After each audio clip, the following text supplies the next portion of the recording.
안녕하세요. 지난 영상에서 저는 2023년 12월 27일 유방암이라는 진단을 받았던 이야기를 들려드렸습니다. 2cm 정도 되는 암이었지만 다행히 전이는 보이지 않는다는 말을 들었어요. 그 말을 듣고 얼마나 울었는지 모릅니다. 그런데 그날 저를 기다리고 있던 이야기가 하나 더 있었습니다.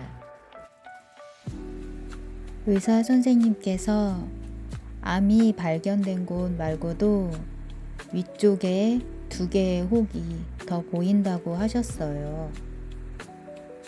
그리고 말씀하셨습니다. 이 부분도 확인해 봐야 합니다. 만약 그 2개까지 암이라면 전절제를 해야 할 수도 있고, 암이 아니라면 부분절제가 가능할 수도 있다고요. 유방암이라는 말을 받아들이기도 전에 이번에는 전절제라는 말을 듣게 된 겁니다. 그 순간 또 한 번 가슴이 철렁 내려앉았습니다. 암이라는 것도 무서운데 내 가슴을 전부 절제해야 할 수도 있다는 사실까지. 집에 돌아와서도 그 말이 계속 머릿속을 맴돌았어요. 2개도 암이면 어떡하지? 정말 전부 절제해야 하나? 그때는 아직 아무것도 결정된 게 없는데 혼자서 수십 번씩 최악의 상황까지 생각했던 것 같습니다. 결국 다음날 2개의 혹도 다시 총생검을 했습니다. 이미 한번 해봤던 검사였지만 2번째라고 덜 무서운 건 아니더라고요. 검사 자체보다 더 힘들었던 건 결과를 기다리는 시간이었습니다. 휴대전화가 울릴 때마다 심장이 덜컥 내려앉았습니다. 그리고 며칠 뒤 전화가 한 통 걸려왔습니다. 이번에는 간호사분이 아니라 의사 선생님께서 직접 전화를 주셨어요. 다행히 그 부부는 섬유선종입니다. 그 말을 듣는 순간 눈물이 왈칵 쏟아졌습니다.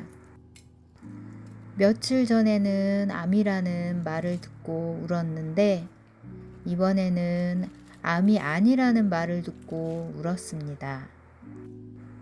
그러면 전절제는 안 해도 되는 건가? 그제야 꽉 막혀 있던 숨을 조금 내쉴 수 있었던 것 같아요. 그리고 의사 선생님께서 직접 전화까지 해주셨다는 게 저에게는 참 감사했습니다.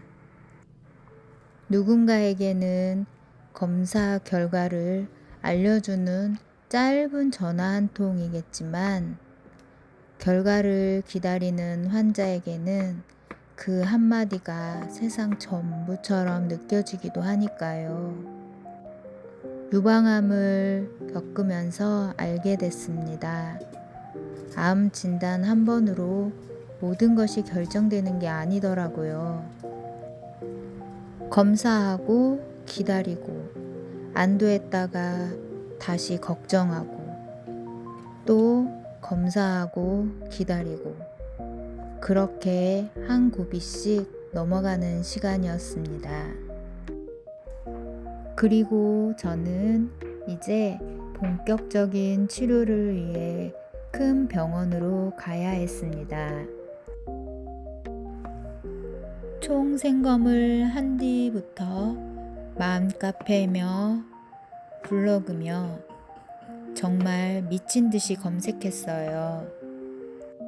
어느 병원으로 가야 할지, 어느 교수님께 진료를 받아야 할지.